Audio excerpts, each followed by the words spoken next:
The cafeteria smelled like sloppy joes and disinfectant. My stomach cramped so hard I doubled over, clutching the edge of the lunch table. The room spun like a carnival ride I couldn't get off. Sarah Martinez was talking about her weekend plans, but her voice sounded like it was coming from underwater. That's when everything went black. Before we jump back in, tell us where you're tuning in from, and if this story touches you, make sure you're subscribed, because tomorrow I've saved something extra special for you. I woke up on the nurse's cot with Miss Peterson kneeling beside me, her hand cool against my forehead. She didn't ask if I was okay, because the answer was written all over my hollow cheeks and the way my school uniform hung like a bedsheet on my shrinking frame. Instead, she asked the question that would change everything. Zara, when was the last time you ate a real meal? My name is Zara, and this isn't a story about a wicked stepmother from a fairy tale. This is about what happens when hunger becomes your constant companion, and the adults who should protect you decide your pain is invisible. This is about the teacher who refused to look away, and the moment I realized that sometimes salvation comes disguised as a concerned question in a school nurse's office. The hunger started 3 months after Dad married Helena. At first, it was subtle. Smaller portions at dinner, the good snacks disappearing from the pantry. Helena would smile her plastic smile and say things like, "Growing girls need to watch their figures," while her own daughter Brianna got seconds of everything. I was 12 then, still believing that adults were inherently good, that stepmothers in real life were different from the ones in movies. I was wrong. By the time I turned 13, the kitchen had become a fortress, with Helena as its guard. She installed a lock on the pantry door, claiming it was to keep the mice out. But mice don't need combination locks, and mice don't get yelled at for trying to find crackers at midnight when their stomach is eating itself from the inside out. The refrigerator got a padlock too, industrial and silver, hanging there like a declaration of war against my basic needs. "You ate too much yesterday," Helena would say, standing in the kitchen doorway like a sentinel while Brianna made herself a sandwich. "We need to teach you portion control." But yesterday, I'd had half a peanut butter sandwich and a glass of water. The day before that, a bowl of cereal that was more milk than actual cereal. I started keeping track in a notebook I hid under my mattress, writing down every morsel that passed my lips because I thought maybe I was going crazy. Maybe I was eating more than I remembered. The numbers didn't lie. Some days, I consumed fewer calories than a toddler. Dad worked offshore oil rigs, gone for weeks at a time.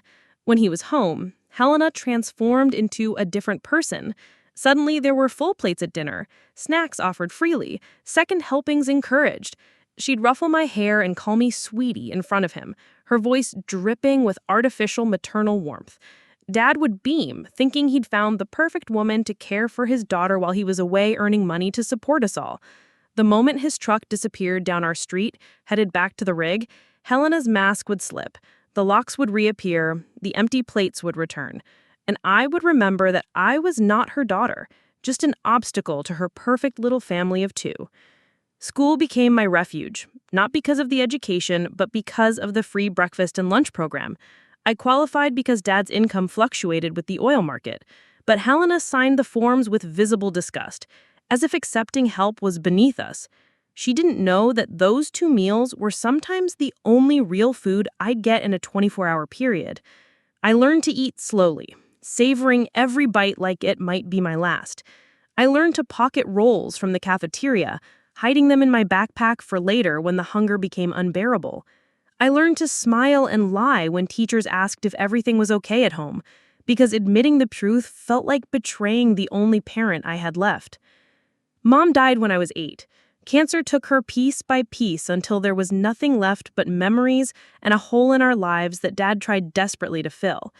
He dated several women after her death, but none of them stuck until Helena arrived with her bright red lipstick and promises to take care of both of us. I wanted so badly to believe that she could be a mother to me that I ignored the warning signs from the beginning. The way she'd touch my belongings with barely concealed disgust. How she'd redirect conversations away from my mother whenever I tried to share memories. The immediate suggestions that we redecorate my room, get rid of mom's pictures, start fresh. Helena wanted to erase the past and create a new family unit, but that unit only had space for 3 people, and I wasn't one of them. Brianna was everything Helena wanted in a daughter. Blonde where I was brunette, outgoing where I was quiet, naturally thin where I was starting to develop curves before the starvation began. She was also completely oblivious to what was happening to me. In her mind, her mother was wonderful, and if I was losing weight, it was probably because I wanted to. Teenagers diet all the time, right? When Brianna complained about being full after dinner, Helena would coo and tell her she didn't have to finish her plate. When I couldn't finish the tiny portion I'd been given, she'd lecture me about wasting food and children starving in other countries. The irony was lost on her, or maybe it wasn't. Maybe the cruelty was the point. I started shoplifting small things from the convenience store near school. A granola bar here, a bag of chips there. Nothing expensive, nothing that would be missed, but enough to keep me from fainting during third period algebra. The guilt ate at me almost as much as the hunger did. But survival has a way of making you do things you never thought you'd do. Mrs. Chen, who owned the store, caught me one day sliding a protein bar up my sleeve. Instead of calling the police, she pulled me aside and asked if everything was okay at home. I wanted to tell her everything, but the words stuck in my throat like peanut butter. Instead, I shook my head and mumbled an apology, expecting her to ban me from the store forever. "She come back here after school," she said quietly. "I have some inventory that needs organizing. Pay is food, not money. Deal?" I nodded so hard I thought my neck might snap. For 2 weeks, I organized inventory, swept floors, and restocked shelves in exchange for sandwiches and fruit. Mrs. Chen never asked questions, never made me explain why a 13-year-old needed to work for food. She just fed me and let me help, treating me with more kindness than I received at home. But all good things in my life seem to have expiration dates. Helena found out when she spotted me through the store window one afternoon. She dragged me out by my arm, apologizing profusely to Mrs. Chen for her troubled stepdaughter who apparently had kleptomania and a tendency to manipulate kind strangers. She told Mrs. Chen that I was in therapy for my behavioral issues and that working for food would only enable my unhealthy relationship with eating. The performance was Oscar-worthy. She believed every word because Helena was a grown woman in professional clothes with tears in her eyes, talking about how hard it was to blend families and deal with a child who was clearly struggling with her mother's death. I was just a skinny kid who couldn't defend myself without sounding exactly like the kind of troubled teenager Helena was describing. "You will not embarrass this family again," Helena hissed in the car. "If I find out you've been begging for food or telling lies about how we treat you, there will be consequences you can't even imagine." I believed her because by then, I'd learned that Helena's creativity for punishment knew no bounds. She'd already taken away my phone, claiming I'd lost the privilege until I learned to contribute positively to the family dynamic. My computer access was limited to homework, supervised by Brianna, who reported back to her mother about every website I visited. My bedroom door had been removed because privacy was earned, not given, according to Helena's parenting philosophy. Preparing and narrating this story took us a lot of time, so if you are enjoying it, subscribe to our channel. It means a lot to us. Now back to the story. Peterson kept holding my hand like an anchor. When the tears finally stopped, they explained what would happen next. They had to call Child Protective Services because denying a child food was a form of abuse that could have serious health consequences. They assured me that CPS would investigate thoroughly and work to make sure I was safe. I was terrified. Helena had always threatened that if I ever told anyone about our family business, I'd end up in foster care, where things would be much worse. She painted pictures of overcrowded group homes and abusive foster parents, making me believe that staying quiet was my only chance at having any kind of family at all. But Ms. Peterson explained that CPS's first goal was always to keep families together when possible, working with parents to address problems rather than immediately removing children from their homes. If there was abuse happening, they had resources to help fix the situation while keeping me safe. "Your father loves you, Zara," Ms. Peterson said. "Sometimes good parents make bad choices about partners, but that doesn't mean he won't fight for you once he knows what's been happening." I wanted to believe her, but Dad had been so happy with Helena, so relieved to have found someone who seemed to want to be part of our family. What if he chose her over me? What if he decided I was being dramatic or ungrateful? What if he sent me away to protect his marriage? As if she could read my thoughts, Mrs. Rodriguez spoke up. "Whatever happens, Zara, you did the right thing by telling us. Children should never have to suffer in silence, and adults who hurt children need to be stopped before they hurt someone else." The CPS caseworker arrived within 2 hours.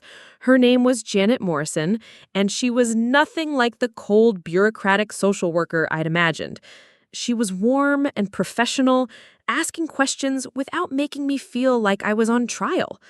She took photos of my arms and legs, documenting how thin I'd become. She asked about my daily routine, my relationship with Helena and Brianna, and whether I felt safe going home that night.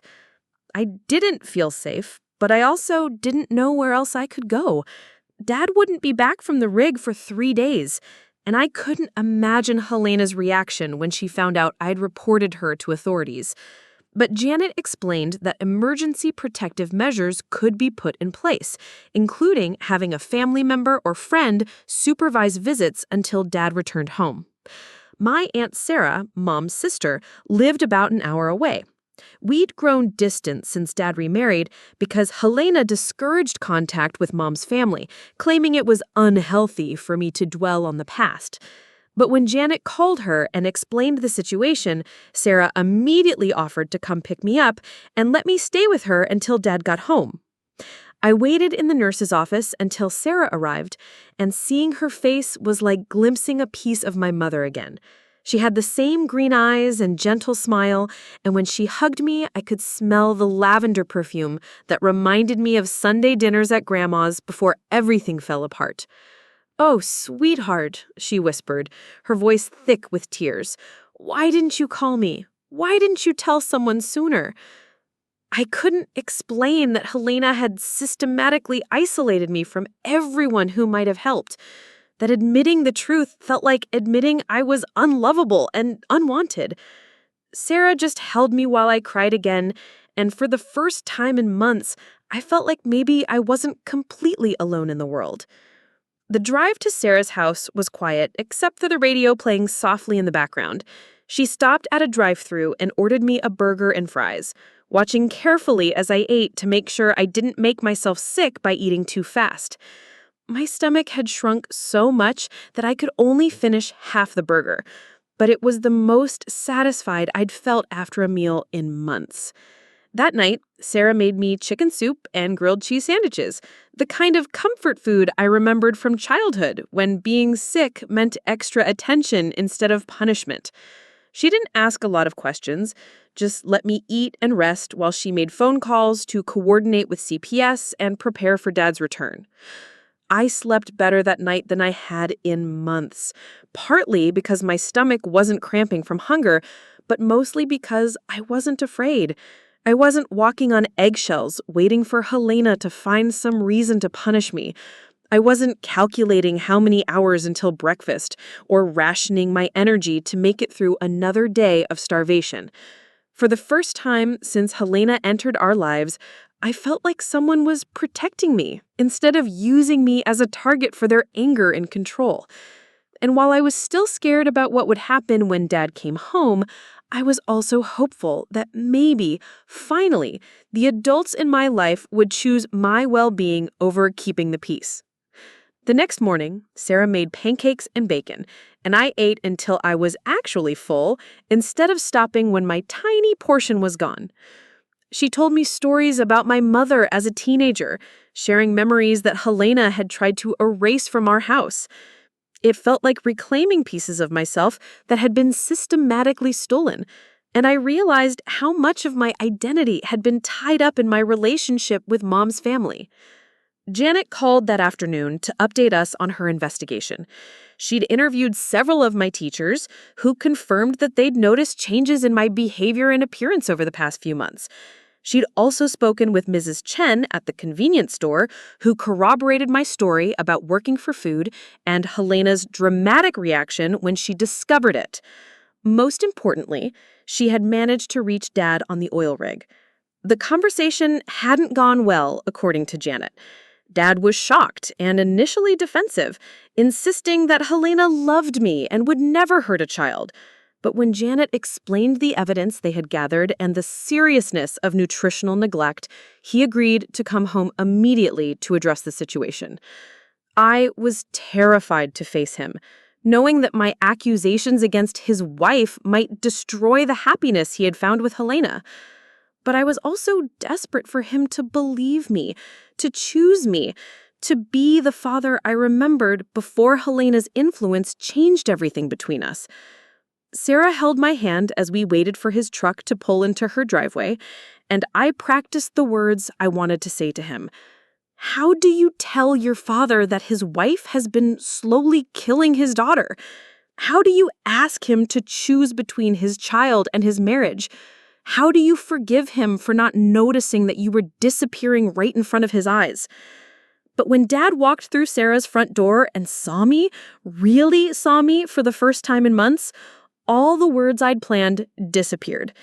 He took one look at my hollow cairn cheeks and the way my clothes hung on my shrinking frame, and he started crying.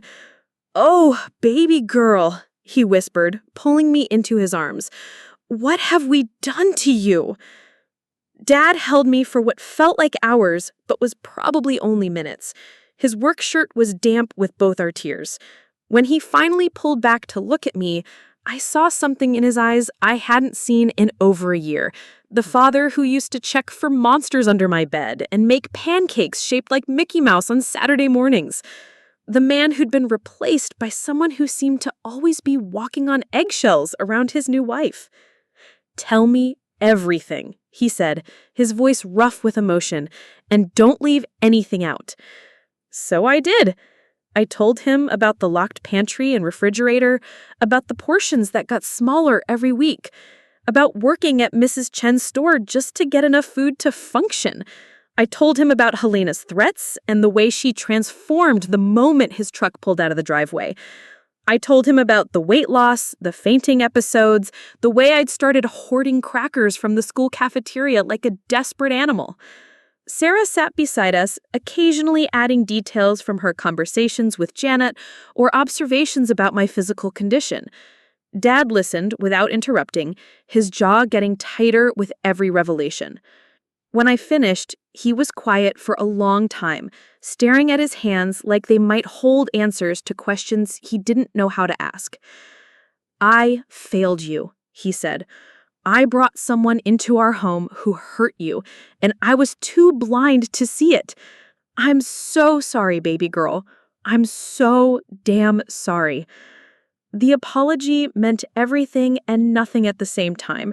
It couldn't undo months of hunger and fear, couldn't erase the nights I'd gone to bed with my stomach eating itself from the inside out.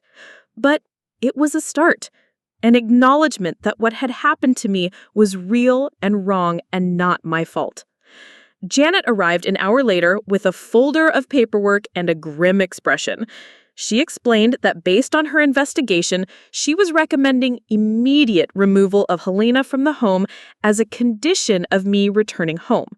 The evidence of systematic neglect was overwhelming, and my health was at risk if the situation continued.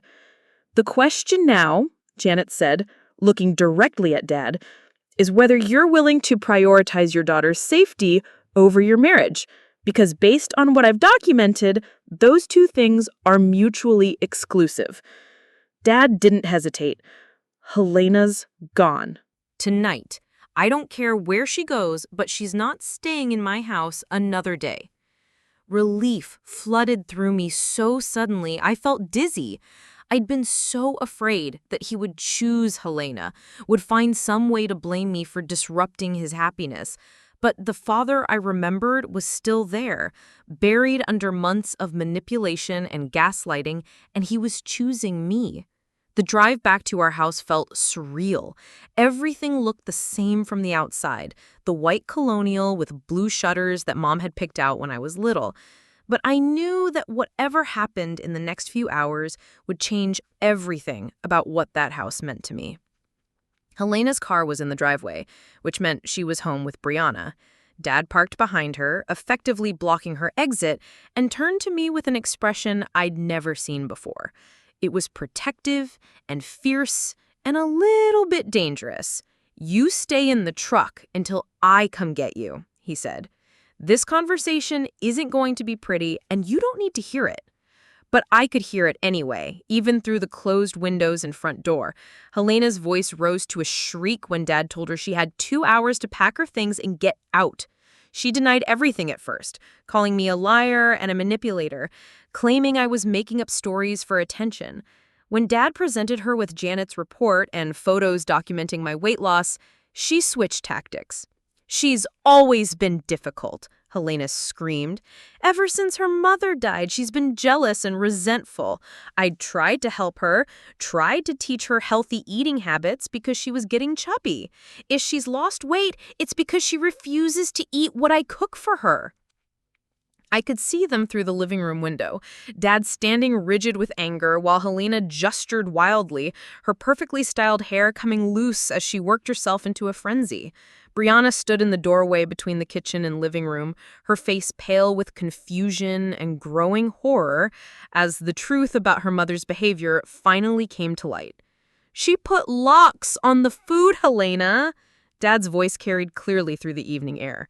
"She was working at a convenience store in exchange for sandwiches because she was starving in her own home. My daughter was starving while you fed your kid full meals and told me everything was fine."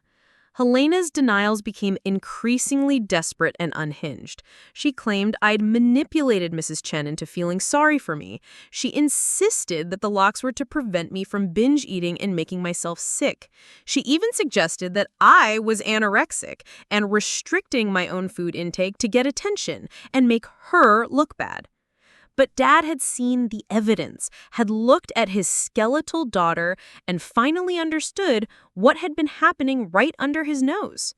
Nothing, Helena said, could explain away the medical documentation of severe malnutrition in a child who should have been thriving. The shouting match continued for another hour, with Helena alternating between victim blaming and self-pity. She claimed she'd done her best with a difficult stepdaughter, that blending families was harder than anyone understood, that Dad was choosing his spoiled daughter over the woman who'd made him happy for the first time since his wife died. When Dad finally came to get me from the truck, his face was gray with exhaustion and anger. "She's packing," he said simply. "Brianna's going with her to her sister's place in Dallas. They'll be gone by morning." Walking back into my own house felt like entering enemy territory. Helena moved around upstairs like a hurricane, slamming drawers and muttering angrily about ungrateful children and men who couldn't see past their daughter's manipulation. She didn't look at me when she carried suitcases downstairs, but I could feel her rage radiating from every movement. Brianna did look at me, though. She stood at the bottom of the stairs with tears streaming down her face, and for the first time since our parents got married, I saw genuine remorse in her expression. "I didn't know," she whispered when Helena was out of earshot. "I swear I didn't know she was doing that to you. I thought you were just trying to lose weight for dance team or something." I wanted to be angry with her for being so oblivious, for eating full meals in front of me while I survived on scraps. But Brianna was only 14, and she'd been just as manipulated by her mother as everyone else. Helena had convinced her that I was naturally thin, that I preferred small portions, that our different treatment was just a reflection of our different personalities and needs. "She's really good at making people see what she wants them to see," I said, surprised by how calm my voice sounded. "It's not your fault." Brianna hugged me then, quick and fierce, before running upstairs to help her mother pack. Within 3 hours, they were gone. Taking only their personal belongings and leaving behind the family Helena had tried so hard to create. The house felt enormous and empty without their presence, but it also felt safe for the first time in over a year. Dad and I ordered pizza that night, and I ate 3 slices without anyone commenting on my portions or lecturing me about nutrition. We didn't talk much, both of us processing the dramatic shift in our circumstances, but when I got up to clear my plate, Dad caught my hand and said, should always be. You should never have to ask permission to eat in your own home. You should never have to hide food or work for meals. I'm going to do better, baby girl. I promise you, I'm going to do so much better. I believed him because I needed to, because the alternative was too devastating to consider. But trust, once broken, doesn't heal overnight, and I found myself hoarding crackers from the kitchen that first night, old habits dying hard even in the face of new freedom. The next few weeks were a delicate dance of rebuilding and recovery. Dad took leave from his job on the oil rig to stay home with me, something he'd never done in all the years since Mom died. We went grocery shopping together, and he let me fill the cart with all the foods Helena had forbidden. Cereal and snacks and frozen meals and fresh fruit, normal teenage food that had been contraband for months. Janet scheduled regular check-ins to monitor my progress, both physical and emotional. Dr. Martinez arranged for counseling sessions with a therapist who specialized in family trauma and neglect. Dr. Martinez was patient and kind, helping me understand that what Helena had done to me was a calculated form of abuse designed to break down my sense of self-worth and make me dependent on her approval. Food restriction is a powerful tool of control, Dr. Martinez explained during one of our sessions. By making you beg for basic nutrition, Helena was training you to see yourself as unworthy of care. She wanted you to believe that her treatment of you was normal and deserved. Learning to eat normally again was harder than I expected. My stomach had shrunk so much that I got full quickly, and I had to resist the urge to eat everything in sight out of fear that the abundance would disappear. Dr. Martinez helped me develop strategies for recognizing hunger and fullness cues, for trusting that food would always be available when I needed it. The nightmares started about a month after Helena left. I'd dreamed that I was back in the kitchen, begging for food while she stood guard over locked cabinets. I'd wake up disoriented and panicked, needing to check the refrigerator to make sure it was still unlocked and full. Dad would find me in the kitchen at 2 a.m. eating cereal just to prove that I could. "It's going to take time," he said one night, sitting beside me at the kitchen table while I worked my way through a bowl of ice cream. "Your body needs time to trust that it's safe again. Your mind needs time to believe that this is permanent." He was right. Even as I gained weight back and my energy levels improved, part of me remained hyper-vigilant about food security. I kept granola bars in my backpack and bedroom, unable to fully let go of the survival behaviors that had kept me alive during the worst months. Dr. Martinez assured me that this was normal, that trauma responses don't disappear overnight, even when the danger is gone. School became easier as my concentration improved with better nutrition. My grades, which had plummeted during the starvation period, slowly climbed back up to their previous levels. Mrs. Peterson checked on me regularly, and I could see the relief in her eyes as I filled out again and regained some of the energy that Helena's abuse had stolen from me. But the legal process was just beginning. Janet filed a formal report with the district attorney's office, recommending criminal charges against Helena for child neglect and endangerment. The prosecutor, a stern woman named Lisa Chen, who specialized in crimes against children, reviewed the evidence and decided to pursue charges despite Helena's flight to another state. Cases like this are difficult because the abuse is often invisible, Ms. Chen explained during our meeting at the courthouse. But your medical records, the documentation from school officials, and the physical evidence of malnutrition make this a strong case. We're going to hold her accountable for what she did to you." Helena hired a lawyer from Dallas, a slick-talking man who immediately began building a defense based on Helena's supposed good intentions and my alleged behavioral problems.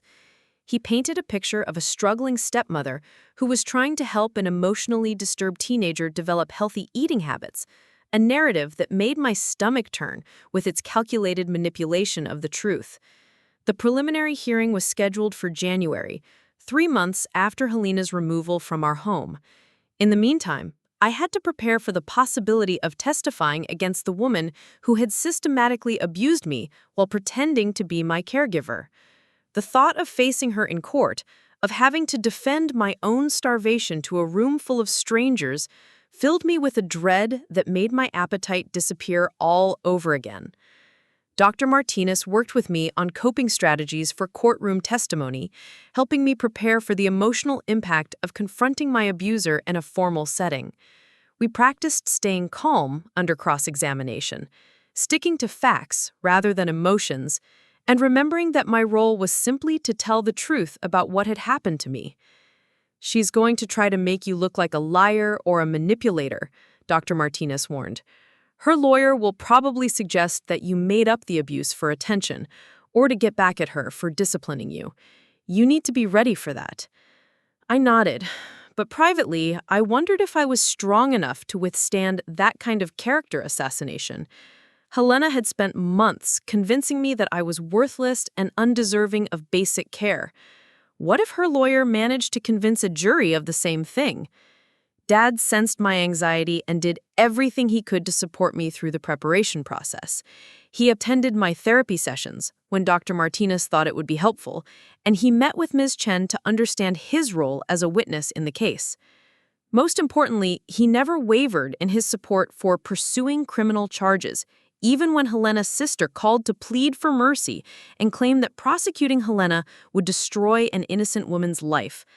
"She destroyed my daughter's childhood," Dad told Helena's sister during one particularly difficult phone call.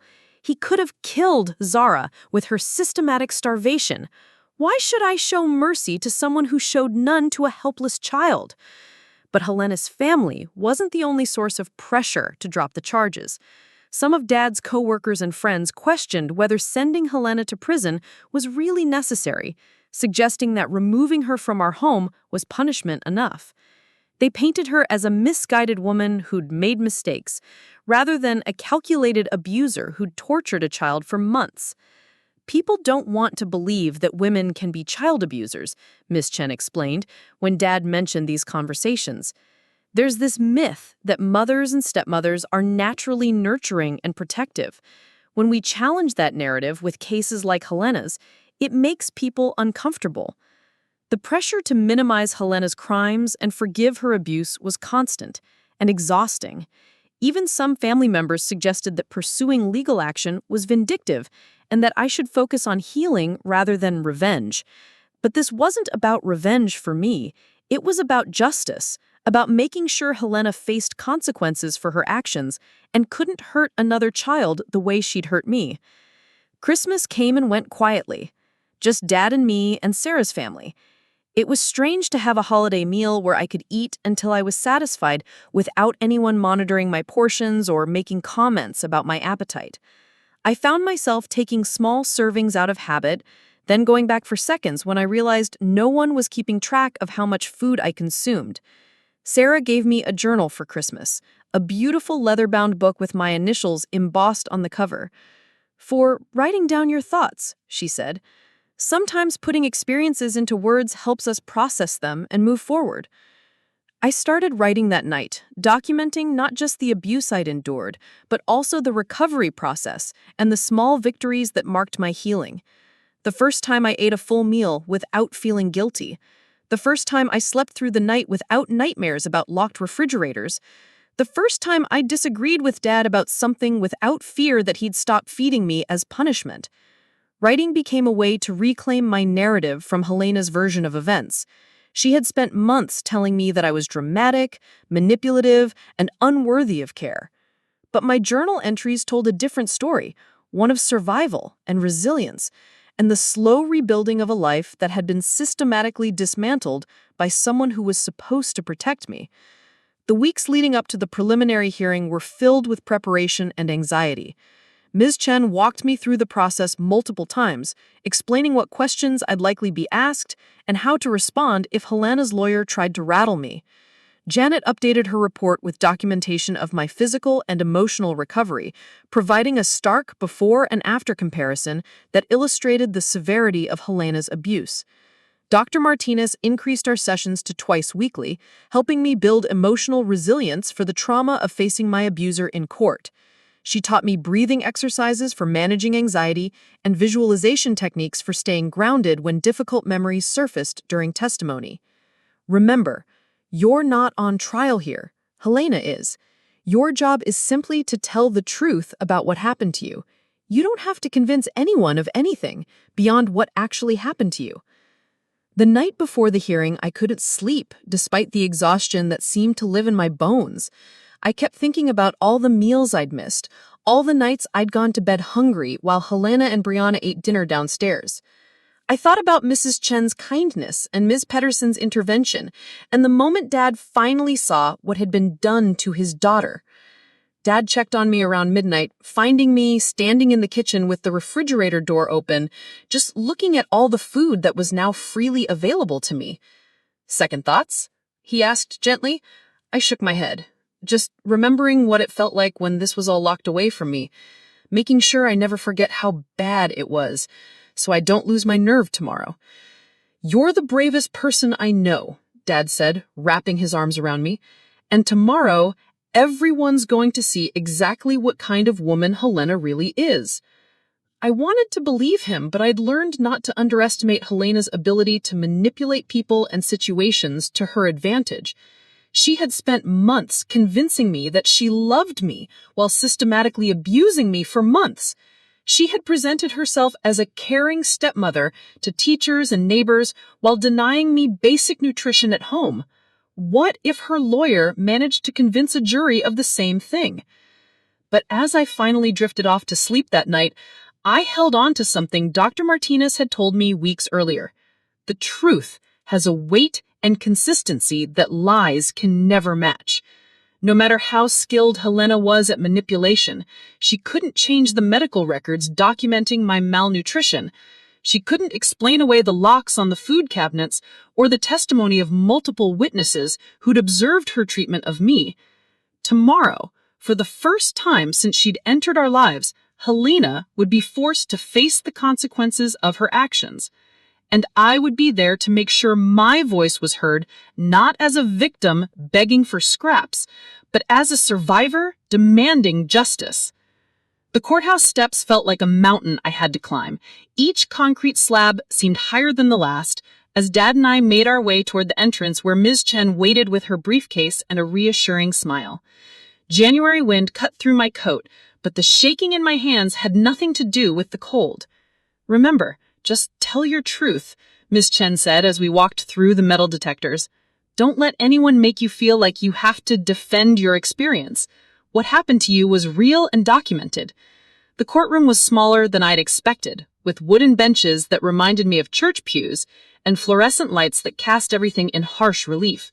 Helena sat at the defendant's table in a navy suit that made her look professional and put together, nothing like the woman who'd screamed at Dad the night she was forced to leave our house.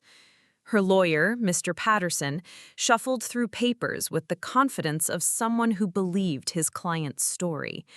When Helena's eyes met mine across the courtroom, I saw something I'd never seen from her before: fear. For months, she'd held all the power in our relationship, controlling when and if I ate, dictating the terms of my existence in what should have been my safe space.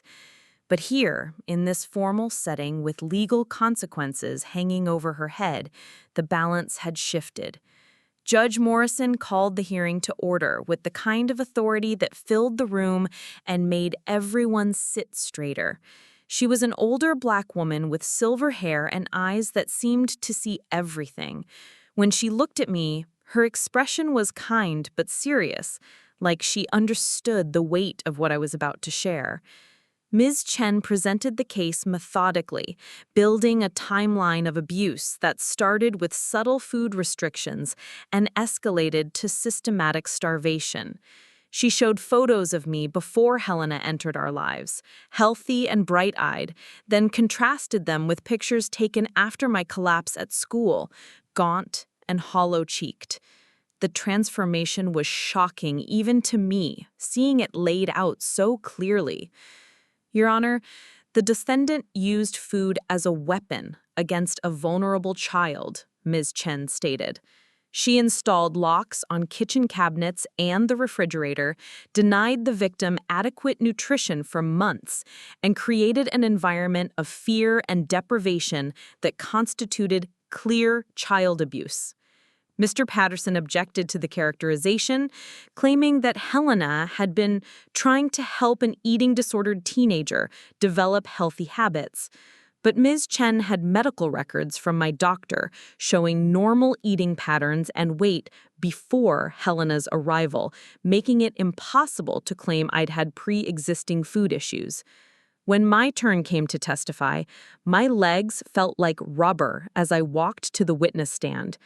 The court reporter's fingers flew over her machine, recording every word for posterity.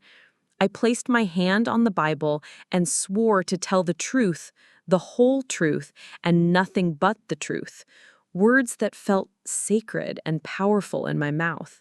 Ms. Chen guided me through my testimony with gentle questions that allowed me to tell my story chronologically. I described the gradual restriction of my food access, the locks Helena installed when Dad was away, the tiny portions that left me weak and dizzy. I talked about hiding crackers from the school cafeteria and working at Mrs. Chen's store just to get enough nutrition to function. Can you describe what a typical day's meals looked like during the worst period of the defendant's restrictions? Ms. Chen asked. I took a deep breath, remembering those dark months. On a bad day, maybe half a piece of toast for breakfast and a few crackers for lunch. Sometimes dinner was just a small serving of vegetables with no protein. There were days when I got less than 500 calories total. A murmur went through the courtroom. Judge Morrison's expression grew stern as she made notes. Even Helena's lawyer looked uncomfortable with the specifics of the caloric restriction.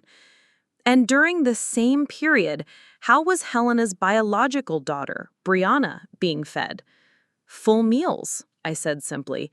Pancakes and bacon for breakfast, sandwiches and chips for lunch, complete dinners with meat and sides.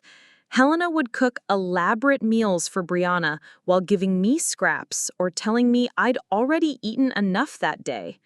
Mr. Peterson's cross-examination was exactly as brutal as Dr. Martinez had warned me it would be. He suggested I was exaggerating the restrictions, that I was naturally thin and had always been a light eater. He implied that I was resentful of my stepmother's authority and had fabricated abuse claims to get back at her for normal parental discipline. Isn't it true that you were caught stealing food from a local store? He asked, his tone suggesting this somehow proved I was dishonest about everything else. I was working for food, I corrected. Mrs. Chen let me organize inventory in exchange for sandwiches because I was starving at home. When Helena found out, she dragged me away and told Mrs. Chen I was a troubled kid with behavioral problems. But you were taking food without paying for it initially, correct? The question was designed to make me look like a thief, to undermine my credibility by focusing on desperate survival behaviors rather than the abuse that caused them. But Ms. Chen had prepared me for this. Yes, I said clearly. I stole granola bars because I was so hungry I couldn't concentrate in school. When you're starving, you do things you never thought you'd do just to survive. Mr. Peterson tried to paint Helena as a struggling stepmother dealing with a difficult teenager, but the medical evidence was overwhelming. Dr. Williams, who'd treated me after my collapse, testified about the severe malnutrition documented in my blood work. Ms. Peterson described observing my physical deterioration over several months and her growing concern about my welfare. Even Brianna testified, called as a witness by the prosecution. She looked tiny and scared on the witness stand, but she told the truth about the different treatment her mother had given us. She confirmed that the kitchen was locked when Dad was away, that I'd received much smaller portions than she had, and that her mother had explicitly told her not to share her food with me. "Did you think this treatment was normal?" Miss Chen asked her. She shook her head, tears streaming down her face. "I thought maybe Zara was on a diet or something. Mom said she was trying to help Zara learn portion control because she used to overeat. I didn't know she was hungry all the time." Helena's own testimony was a masterclass in manipulation and deflection. She portrayed herself as the victim of a vindictive stepdaughter who resented her presence in the family. She claimed that I had always been difficult and rebellious, that the food restrictions were necessary because I had binge eating tendencies that needed to be controlled. "I was trying to teach her healthy eating habits," Helena said, dabbing at her eyes with a tissue. "Zara was gaining weight before I implemented portion control, and I was concerned about her developing eating disorders. Everything I did was out of love and concern for her well-being." It was sickening to watch her twist the narrative, to hear her describe systematic starvation as loving guidance. But Ms. Chen was ready for every lie, every manipulation, every attempt to reframe abuse as care. "If you were so concerned about Zara's health, why didn't you consult with her pediatrician about appropriate nutrition plans?" Ms. Chen asked during cross-examination. She fumbled for an answer. "I didn't think it was necessary. I have experience with teenage nutrition from raising my own daughter. But medical records show that Zara was at a healthy weight when you began restricting her food. Can you explain why a child with normal BMI needed such severe caloric restriction?" Her lawyer objected, but the damage was done. Her explanation didn't hold up under scrutiny, and her visible frustration at being challenged showed glimpses of the controlling woman who'd terrorized me for months. The most powerful moment came when Ms. Chen presented photos of our kitchen during the investigation. The padlocks on the refrigerator and pantry, the nearly empty cabinets where my food should have been, the stark contrast between the locked areas and Brianna's freely accessible snack drawer. Visual evidence that no amount of testimony could contradict.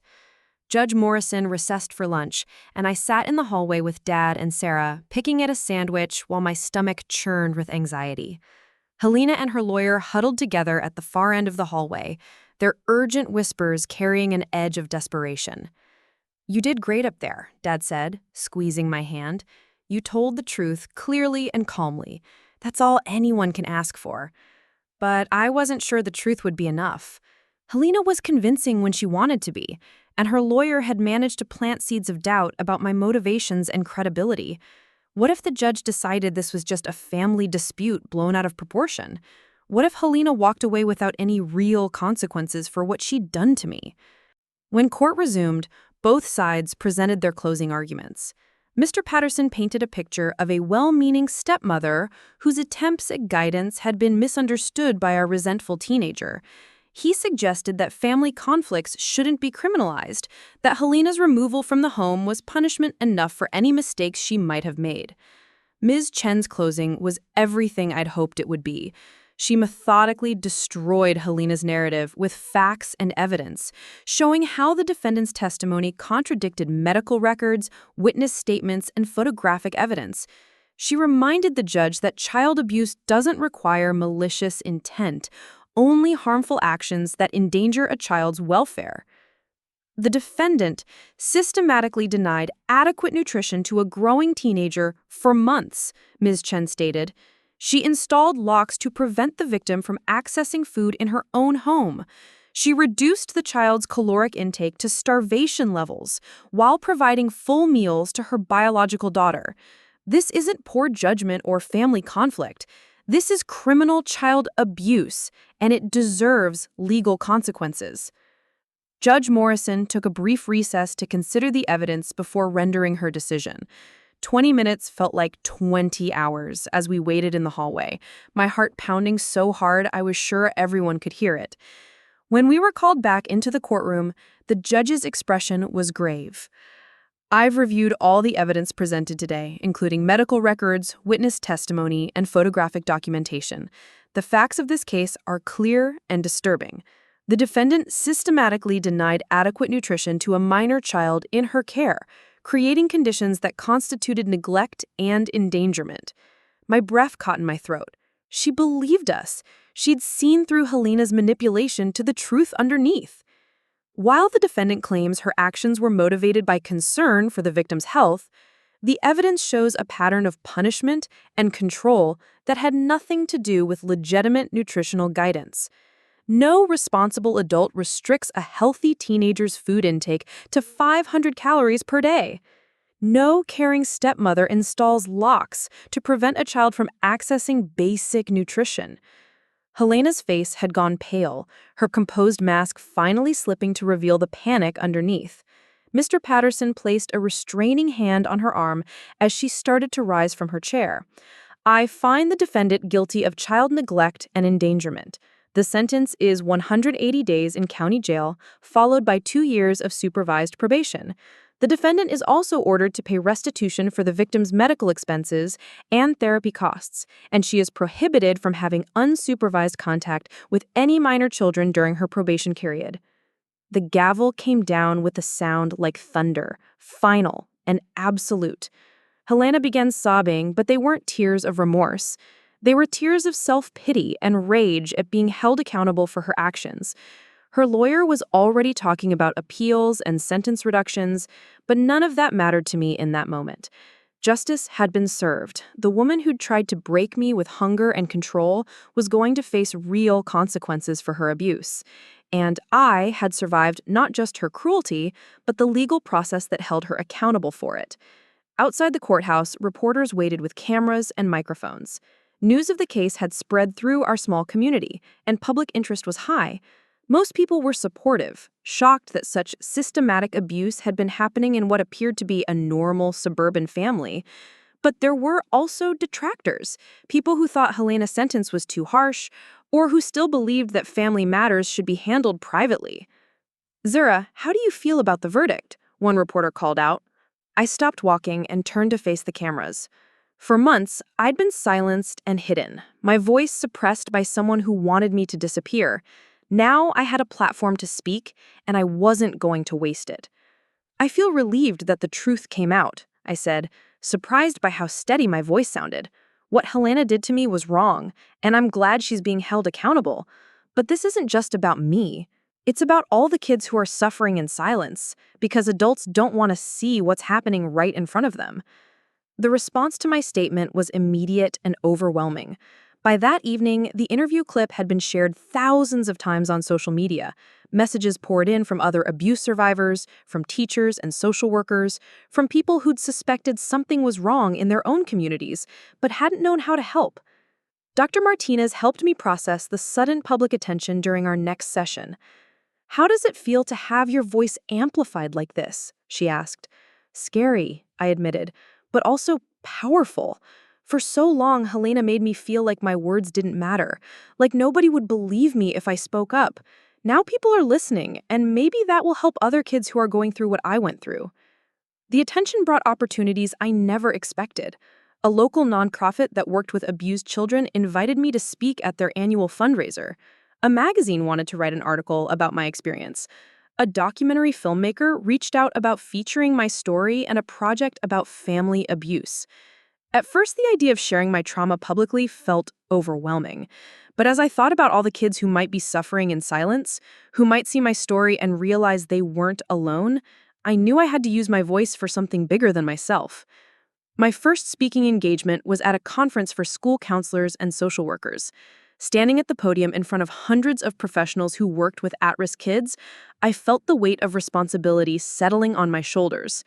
I want to talk to you about the signs you might have missed, because the adults in my life missed them for months, and I almost died as a result. I told them about the gradual weight loss that could have been attributed to puberty or increased activity, the declining grades that looked like typical teenage adjustment issues, the social withdrawal that seemed like normal adolescent moodiness. I explained how Helena had been careful to maintain my appearance of normalcy while systematically destroying my health in private. The abuse happened in my own kitchen, behind locked doors and when my father was away. Helena was smart enough to never leave obvious bruises or injuries. She used hunger as her weapon, and it was almost invisible until I collapsed at school. After my presentation, educators approached me with their own stories of suspected abuse cases where they'd struggled to find concrete evidence. They thanked me for helping them understand how sophisticated abusers could be, how they could hide their cruelty behind facades of caring and concern. The magazine article came out 3 months later, with my photo on the cover under the headline, "The Hidden Hunger: How One Teen Survived Systematic Starvation." Reading my story in print was surreal, seeing my experience transformed into something that could educate and inspire others. The response was overwhelming, with letters from abuse survivors around the country sharing their own stories and thanking me for speaking out. One letter particularly moved me. It was from a teacher in Oregon who'd noticed a student showing signs similar to what I'd described. Because of my story, she'd contacted Child Protective Services instead of dismissing her concerns as paranoia. The investigation revealed that the child was being systematically neglected by his stepfather, and removal from the home potentially saved his life. Your courage to speak publicly about your abuse directly led to another child being rescued, the teacher wrote. You may never know how many lives your voice has touched. That letter changed something fundamental in how I viewed my experience. What Helena had done to me would always be a part of my story, but it didn't have to define me as a victim. Instead, it could be the foundation for helping others, for making sure no child suffer in silence the way I had. The documentary filmmaker Rebecca Torres became a mentor and friend as we worked together on the film about family abuse. She helped me understand how to share my story in a way that was healing, rather than re-traumatizing, how to maintain boundaries while still being vulnerable enough to connect with audiences. Your story has power because you're not just a victim, Rebecca told me during one of our interview sessions. You're a survivor who fought back, who sought justice, and who's using her experience to protect other children.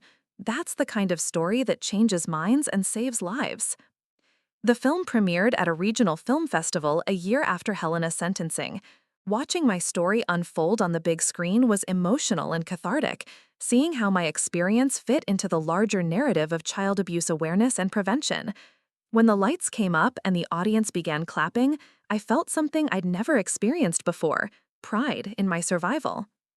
Helena served her full sentence without incident, though her lawyer continued filing appeals that were consistently denied.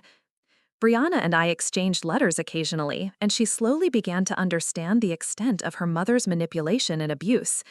Our relationship would never be the same, but there was healing happening there too. Dad and I rebuilt our relationship on a foundation of honesty and communication. He went to therapy to work through his guilt about missing the signs of Helena's abuse, and he made changes to ensure that my voice would always be heard in our family. We established new traditions and routines that had nothing to do with Helena's influence, creating space for both grief over what we'd lost and hope for what we were building together. On the second anniversary of my collapse at school, Miss Peterson invited me to speak to her current biology classes about advocacy and speaking up for themselves and others. Standing in the same classroom where I'd once hidden crackers in my backpack, I looked out at faces that reminded me of my younger self. You have more power than you think, I told them. Your voice matters, your experiences are valid, and there are adults who will listen if you need help. Don't suffer in silence because you think nobody cares. Somebody always cares. After class, a quiet girl approached me with tears in her eyes.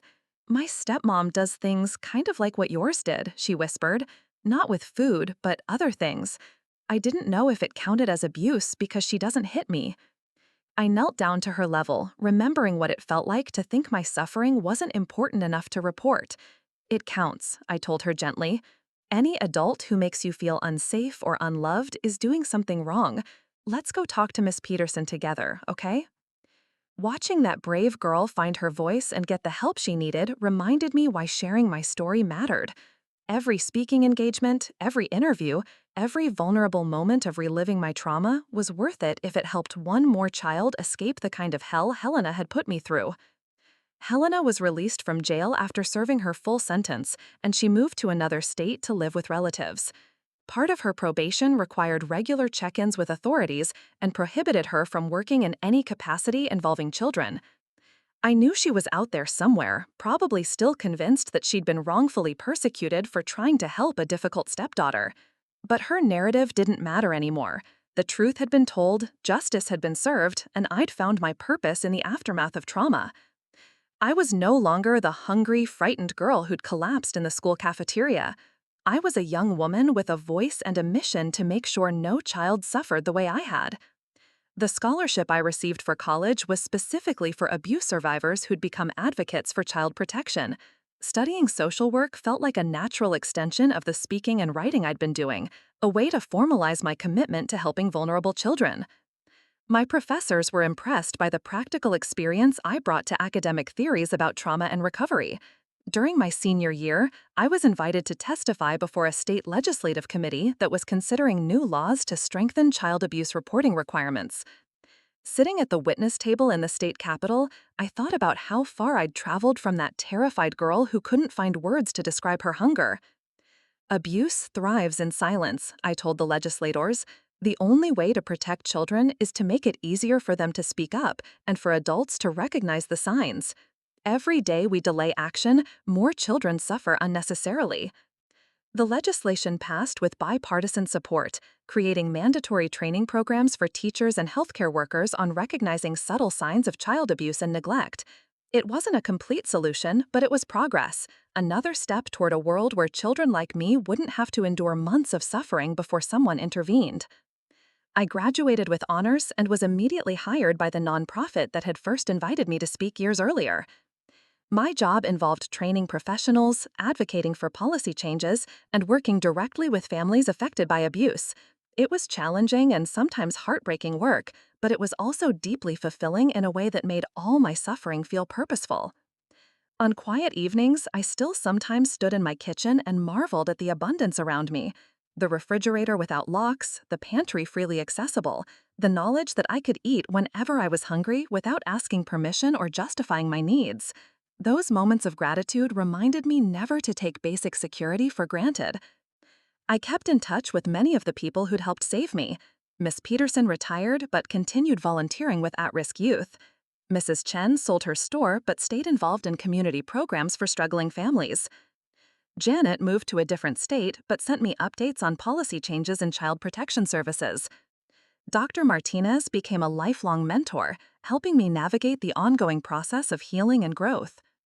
My story didn't have a fairy tale ending because real life isn't a fairy tale.